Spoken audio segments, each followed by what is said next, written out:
आज की video lecture में हम पेप्टाइड्स के बारे में पढ़ेंगे।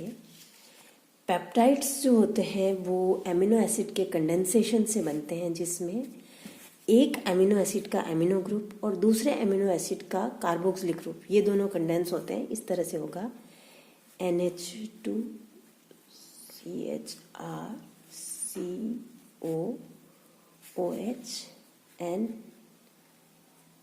HH NH2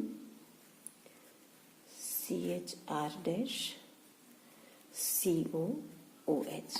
यहाँ से वाटर मॉलिक्यूल निकल गया, ये बनेगा NH2 CHR CONH CHR dash COOH। ये आपका, तो ये जो लिंकेज है ये पेप्टाइड लिंकेज कहलाता है। Peptide linkage. और ये कितने हैं, कितने number of amino acids peptide में कितने हैं, उनके आधार पर डाईपेप्टाइड, ट्राईपेप्टाइड, पॉलीपेप्टाइड डिपेंड करता है कि नंबर ऑफ एमिनो एसिड कितने हैं पेप्टाइड लिंकेज के अंदर। जैसे इस एमिनो एसिड में हम बात करें, ये वाला जो है ये कहलाता है एन टर्मिनस,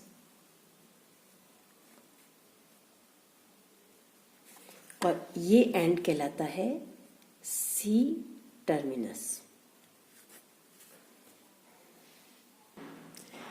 जब भी हम पेप्टाइड चेन को लिखते हैं, हमेशा जो एन टर्मिनस है हमारा लेफ्ट हैंड साइड होगा और जो सी टर्मिनस है वो राइट हैंड साइड होगा। और जो नेमिंग किया जाता है पॉलीपेप्टाइड्स का, वो इस तरह से होगा। जैसे मान लीजिए ये NH2CH2CO, तो OH होता तो यहाँ ग्लाइसिन होता, तो ग्लाइस ये है। जैसे मान लीजिए एक पेप्टाइड हम लिखते हैं यहाँ पे,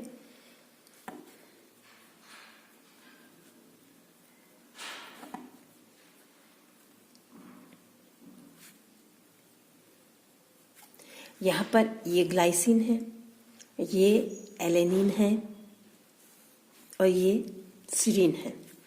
तो जो ग्लाइसिन है उसका INE को हम YL से रिप्लेस कर देंगे। जैसे ये ग्लाइसिन है यहाँ पे, तो इस IN को हम YL से रिप्लेस करेंगे। इसका नाम होगा ग्लाइसिल एलेनिल सीरीन। तो जो लास्ट वाला सी टर्मिनस वाला एमिनो एसिड है उसको हम एज इट इज लिखेंगे। बाकी जो दूसरे एमिनो एसिड्स हैं पहले वाले, उनमें INE को हम रिप्लेस कर देंगे YL से। पेप्टाइड्स का साइक्लिक स्ट्रक्चर भी हो सकता है, लेकिन ज़्यादातर ओपन चेन स्ट्रक्चर होता है। और जब पेप्टाइड का स्ट्रक्चर डिटर्मिनेशन किया जाता है, तो जो एमाइड ग्रुप है NHCO, ये ग्रुप ये एक ही प्लेन के अंदर है, और ये जो NH एंड CO, ये H और ये इस तरह से ट्रांसपोजिशन पे होते हैं NHCO। यहाँ जो CN बॉन्ड लेंथ है इट इज 1.32 एंगस्ट्रम, जो कि जनरल 1.47 एंगस्ट्रम से छोटा है। ये बताता है कि यहाँ पर डबल बॉन्ड कैरेक्टर भी होता है। किस तरह से होता है देखिए, ये यहाँ पर नाइट्रोजन के ऊपर लोन पेयर ऑफ इलेक्ट्रॉन है, ये यहाँ पे और ये इधर। तो आप देख रहे हैं कार्बन नाइट्रोजन के बीच कुछ एक्सटेंट तक डबल बॉन्ड कैरेक्टर आ जाता है। इस कारण से ये बॉन्ड लेंथ थोड़ा कंपैरेटिवली जो नॉर्मल CN बॉन्ड लेंथ है उसकी तुलना में छोटा होता है। नेक्स्ट लेते हैं हम पेप्टाइड स्ट्रक्चर डिटर्मिनेशन। इसके लिए हमें नंबर और एमिनो एसिड्स का सीक्वेंस क्या है, इन दोनों को पता करना होगा। ये इस तरह से हम कर सकते हैं। फर्स्ट स्टेप है हाइड्रोलिसिस ऑफ पॉलीपेप्टाइड। जो पॉलीपेप्टाइड है उसको 110 डिग्री सेंटीग्रेड पर 24 घंटे तक 6M HCl के साथ एक सील्ड ट्यूब में हम गर्म करते हैं। इससे सारे के सारे जो पेप्टाइड बॉन्ड्स हैं वो ब्रेकअप हो जाएंगे, उनको टूट जाएंगे, और हमें एमिनो एसिड्स का एक मिक्सचर मिल जाएगा। जैसे ये पॉलीपेप्टाइड है, यहाँ पर ग्लाइसिन, एलेनिन और फेनिलएलेनिन 3 अमीनो एसिड कंडेंस्ड हैं। जब हम इसको गर्म करेंगे 6 mHCl के साथ 110 डिग्री सेंटीग्रेड पर 24 आवर्स के लिए 110 डिग्री सेंटीग्रेड पर 6 mHCl के साथ में, तो ये सारे के सारे अमीनो एसिड का मिक्सचर हमें मिल जाएगा।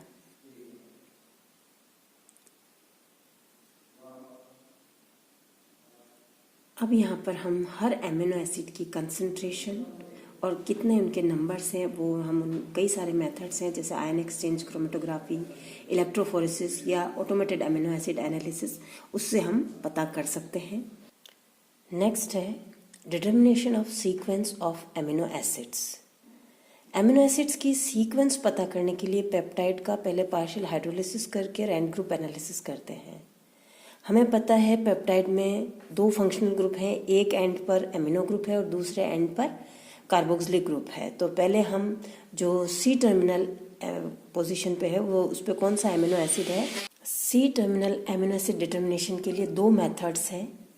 फर्स्ट है, इसके अंदर क्या किया जाता है कि पेप्टाइड को एनहाइड्रस हाइड्रोजीन के साथ में 100 डिग्री सेंटीग्रेड पर गर्म करते हैं।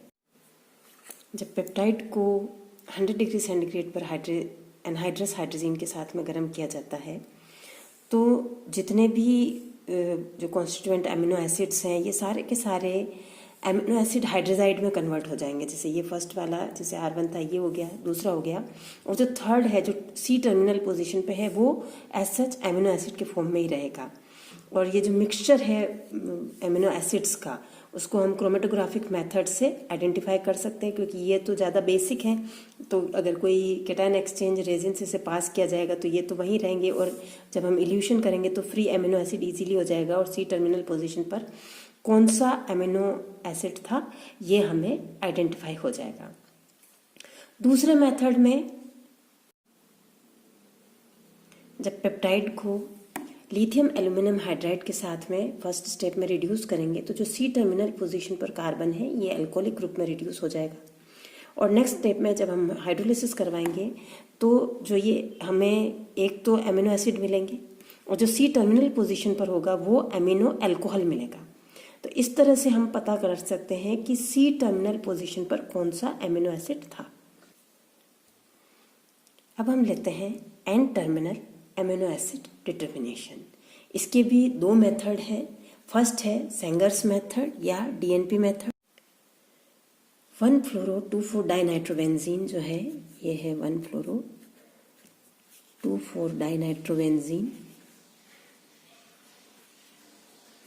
इसे हम सेंगर्स रिएजेंट कहते हैं।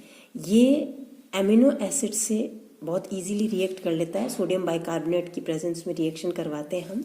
जैसे ये पेप्टाइड है NH2CHRCONH।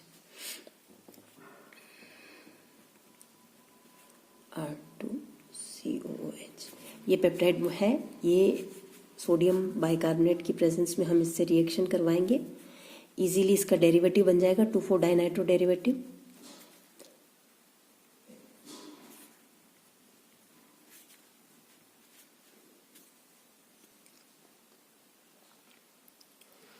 इस डेरिवेटिव का जब हाइड्रोलिसिस किया जाएगा एसिड से तो जो 2,4-डाइनाइट्रो ग्रुप है ये एन टर्मिनस वाले जो एमिनो एसिड है उसके साथ में अटैच्ड रह जाएगा।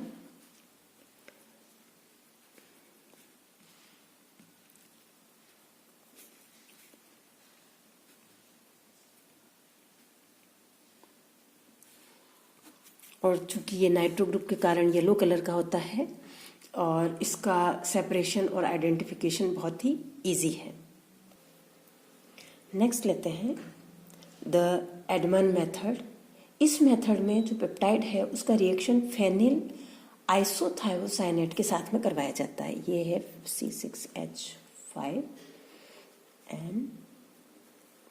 ये फेनिल आइसोथायोसाइनेट है और इसकी रिएक्शन हम करवाएंगे पेप्टाइड के साथ में।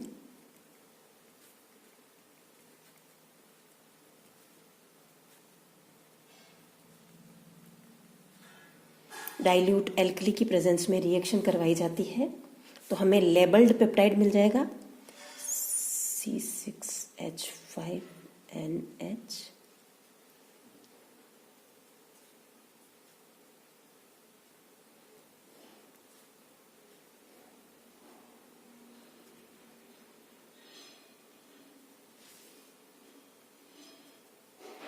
और जब हम इसे डाइल्यूट एसिड से हाइड्रोलाइज करेंगे, एक तो बनेगा फेनिल हाइडेंटोइन,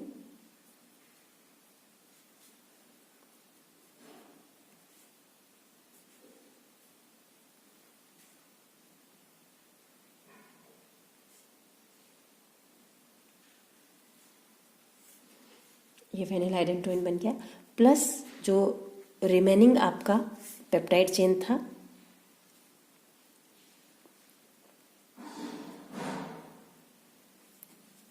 ये दोनों बनेंगे।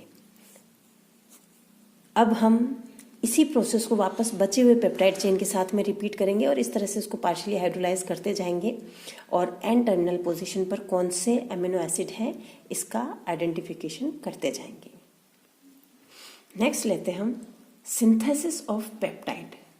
पेप्टाइड की सिंथेसिस के लिए हमें या तो एमिनो ग्रुप या कार्बोक्सिलिक ग्रुप इसका प्रोटेक्शन करना पड़ेगा, अदरवाइज सेल्फ कंडेंसेशन हो जाएगा दो मॉलिक्यूल्स के बीच में और जो हमारा रिक्वायर्ड पेप्टाइड है हो सकता है कि वो हमें ना मिले, इसलिए एक ग्रुप को हमें पहले प्रोटेक्ट करना पड़ेगा। इसमें टोटल 3 स्टेप्स हैं। फर्स्ट है प्रोटेक्शन ऑफ अमीनो और कार्बोक्सिलिक ग्रुप, दूसरा है कंडेंसेशन और तीसरा है रिमूवल ऑफ प्रोटेक्टिंग ग्रुप।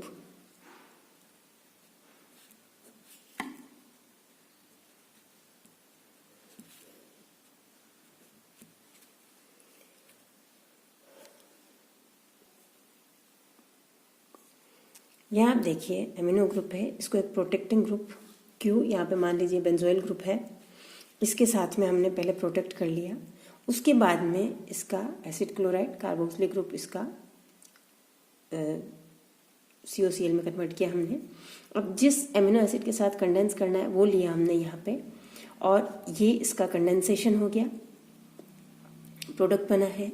फिर हम जो प्रोटेक्टिंग ग्रुप था उसको रिमूव कर देंगे और हमारा रिक्वायर्ड पेप्टाइड हमें प्राप्त हो जाएगा।